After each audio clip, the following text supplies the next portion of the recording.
திராட்சை ரசம் தீந்துடுச்சா? மத்தவங்களோட சேர்ந்துக்கோங்க, நாங்க போயிட்டு வரேன். அம்மா, என்னோட வேலை இன்னும் வரல.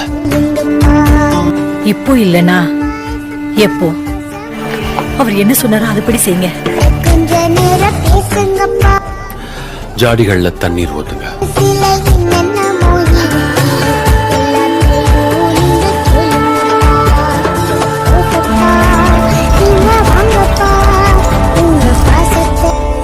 இப்ப கொஞ்சம் மொண்டு பந்தி விசாரிப்புக்காரன் இடத்துல கொண்டு போங்க.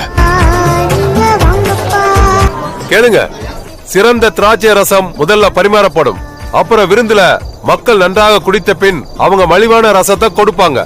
ஆனா நீங்க இப்ப பரிமாறின இந்த ரசம் ரொம்ப பிரமாதமா இருந்துச்சு தெரியுமா?